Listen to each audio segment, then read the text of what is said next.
Vamos lá então. Temos uma questãozinha aqui da PUC, tá? A figura a seguir representa dois instantâneos de uma corda pela qual se propaga um pulso transversal. A tração da corda é de 784 newtons e a densidade linear de 10 gramas por metro. Podemos afirmar corretamente que a velocidade de propagação do pulso e intervalo de tempo entre as duas fotografias, ou instantâneos, valem respectivamente. Então vamos lá. Olha só. O que a gente tem nesse caso aqui? A gente tem uma corda, né? A gente tem uma onda que está se propagando. Daí aqui você tem, basicamente, como é uma corda fixa, né? A gente sabe que vai inverter a fase dela, né? Então, uma fase está para cima, ela está indo para cá, e a outra fase ela está para baixo, está indo para cá, porque faz todo sentido, beleza? Então, olha só, o que ele me fala mais é o seguinte, né? Ele me diz que aqui eu tenho, daqui até aqui eu tenho 4 metros, né? E daqui até aqui eu tenho 3 metros, tá? O que acontece é o seguinte, a gente tem que fazer uma análise usando um ponto de referência. Lembra que físico sem referência não faz nada, né? A gente é bem inútil sem referência. Então aqui eu preciso definir um ponto de referência. Qual que posso ser um ponto de referência que eu posso definir? Bom, eu posso definir o final, por exemplo, da corda. Tá? Então se você olhar, o final da corda vai ter que andar esse tanto, né? Vai ter que andar mais esse tanto e vai ter que chegar até aqui, né? Ó, o final da corda. O final da corda tá aqui, o final da corda tá aqui, né? O final do pulso, vamos dizer assim, né? Pra ficar melhor. Porque o final da corda é lá, né? Mas o final do pulso é aqui, ó. Então perceba que ele andou esse tanto e mais esse tanto aqui de baixo, tá? Mas quais são os dados que o cara dá pra gente, né? E por que a gente tá falando de tempo? Porque basicamente o cara pede o seguinte, né? Ele pede a velocidade de propagação do pulso e o intervalo de tempo entre as duas fotografias. Então o intervalo entre essa fotografia e essa, né? Então vamos lá, vamos separar os dados, né? Agora que a gente entendeu mais ou menos o que tem que fazer. A força que eu tenho é de 784, né? 784, 784 newtons. A densidade linear, então o meu mizinho lá, é de 10 gramas por metro, né? 10 gramas por metro. Ok, tá? E beleza, né? A princípio é isso que ele me dá. Ele me pede. Aqui eu tenho as distâncias, né? Aqui eu tenho 3 metros, aqui eu tenho 4 metros e aqui eu tenho, a princípio, mais 4 metros que eu andei também, né? E ele me pede primeiro a velocidade e depois ele me pede o tempo. Tá? Professor, mas para que a gente vai usar esse 3, 4 e 4? Eu já vou falar, tá bom? Então vamos primeiro calcular a velocidade. Para calcular a velocidade, bom, essa corda ela está fixa. Se ela está fixa, tem uma relação que eu tenho que utilizar que é denominada, né, como relação de Taylor. Qual que é a fórmula da equação de Taylor? Ela é raiz de F sobre mi. Tá? Só que tem um porém. O F, ele tá no quê? Ele tá em newtons, né? E o mi, ele tá em grama por metro. Aí você olha para mim e fala, pô, professor, mas eu não posso usar newton e grama por metro. Né? Eu tenho que usar isso daqui no SI, porque eu sei que newton, ele tá no sistema internacional. Então eu não posso simplesmente deixar isso daqui em grama, porque no sistema internacional eu não falo em gramas, eu falo em quilogramas. Quilogramas por metro, né? Então, qual que é a forma que eu tenho que pensar? Eu tenho que pensar no meu mi, transformando ele de grama por metro para quilograma por metro, tá? Só que como a gente pode fazer isso? Bom, uma das formas que a gente tem para fazer é, tá vendo que os dois estão por metro? Então eu posso meio que, entre aspas, ignorar esse metro, tá? E só pensar de gramas para quilogramas, tá? Gente, para eu transformar de grama para quilograma, eu faço uma regra de 3. Porque eu sei que quando você vai no mercado e pede 1 quilograma lá de, sei lá, 1 quilo de alface. Estranho pedir 1 quilo de alface. 1 quilo de batata, né? Melhor. 1 quilo de batata é a mesma coisa que 1000 gramas, né? Logo, se eu tenho 10 gramas, isso daqui vai ser igual a um x quilogramas, tá? Agora eu posso fazer essa regrinha de 3, né? Aí fazendo essa regrinha de 3 eu fico com 1000 vezes x igual a 10 vezes 1 é 10, né? E eu posso passar esse 1000 dividindo. Então olha que bacana aqui que eu fico. O meu x vai ficar então igual a 10 por 1000. Posso cortar esse zero com esse zero aqui, né? Fica por 1 por 100. 1 por 100, você lembra... Opa, 1 por 100 eu sei calcular, professor. 1 dividido por 100 é 0,01, tá? Então, eu posso escrever isso daqui, ó, como 0,01 quilogramas. Aí o metro tinha ignorado, né? Mas eu posso colocar ele aqui de novo, quilograma por metro, tá? Professor, Nossa, deixa eu apagar essa coisa horrível aqui desse quilograma. Meu Deus, isso ficou muito feio. Yes, agora deixa eu escrever o outro. Quilograma por metro. Ok, então aí que tá a grande brincadeira. Bom, professor, professor, por que eu pude fazer essa transformação meio que dessa forma, ignorando o metro? Porque tem um metro no início e no final, tá? Se tivesse, por exemplo, grama por metro, quilograma por quilômetro, opa, aí a gente teria que tomar um cuidado maior, tá? Porque daí não seria uma transformação tão direta assim, beleza? Então, mas nesse caso, como aqui no início você tem metro e no final você tem metro, aqui você só precisa pensar na grama mesmo, tá?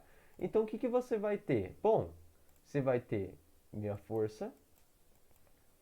Minha força não, né?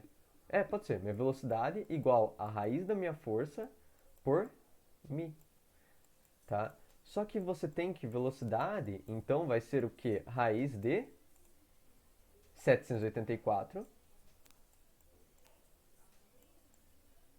por mi. Só que o mi você descobriu que em quilograma por metro, para estar no sistema internacional, é 0,01. Ai, professor, mas eu não sei fazer essa divisão por 0,01, professor. Que estranho. Vamos transformar esse 0,01 em uma base de 10, então fica mais fácil, né? 0,01. Bom, eu quero transformar isso daqui numa base de 10, né? Então posso transformar isso daqui em 1, né? Porque, ó, se eu andar com a vírgula para a direita uma, duas casas, eu posso transformar isso aqui em 1, certo? A vírgula vem para cá. Mas se eu andei duas casas, eu coloco uma base de 10 e eu tenho que fazer alguma coisa com essa base de 10. Lembra, toda vez que eu ando para a direita, a minha base, ela decresce. Ela decresce quanto? Quantas casas que eu andei? Uma, duas casas, então aqui fica menos, porque decresceu, 2. Beleza? Deixa eu baixar um pouquinho aqui, porque está muito alto o volume da música que eu estou escutando aqui. Então, ó, 1 vezes 10 a menos 2, tá? Então, beleza, cheguei aqui 1 vezes 10 menos 2, fica mais fácil, né? Então, posso colocar ali dentro. Então, minha velocidade vai ser igual a raiz de 784 por 1 vezes 10 a menos 2. Só que você sabe que dividir por 1, se eu pego uma coisa e divido por 1, é ela mesma. Então esse 1 aqui já não me importa. Opa, beleza, já facilitou minha vida. E o 10 a menos 2, o que você lembra? Se ele está embaixo, eu posso levar ele para cima. Só que isso aqui é negativo, eu levo para cima positivo. Então posso escrever isso daqui como 784 vezes 10 ao quadrado. Ou 784 vezes 100, né? 10 ao quadrado eu sei que é 100. 784 vezes 100, eu tenho aqui 784... 78.400, né? 78.000 vezes 100 eu coloco dois zeros. 78.400. Se você for fazer... Ah, professor, meu Deus do céu, mas eu não sei fazer essa raiz. Essa raiz ela vai dar uma raiz provavelmente bem certinha, tá? Não vou chegar a fazer ela aqui com vocês, tá? Mas a forma como a gente vai resolver ela não deve ser muito difícil, tá? Como que eu resolveria? Pô, professor, 784, eu tenho que parar para pensar em algumas raízes que deem meio que certo aí. Então, por exemplo, a gente sabe que 15 vezes 15 é 225, né? A gente sabe que 20 vezes 20 é 400. Opa, então é maior que 20 vezes 20, tá? Então, o que a gente pode fazer? Bom, vamos crescendinho, né? 21 vezes 21, 441. Opa, tá longe ainda. 22 vezes 22, 484. Tá longe. 23 vezes 23, tá 529. Opa, já está se aproximando. 24 vezes 24, 576. 25 vezes 25, tá? Eu sempre uso essa como referência, que é 625, tá? Comecei antes, mas normalmente eu sempre jogo 25 vezes 25. Então eu sei que alguma coisa maior que 25 vezes 25. 26 vezes 26, 676. 27 vezes 20... Opa! 27 vezes 27, eu sei... Opa! Fiz muito... 27 vezes 27... 729, opa, é maior que 27 vezes 27. 28 vezes 28. Olha que bacana, deu exatamente o valor.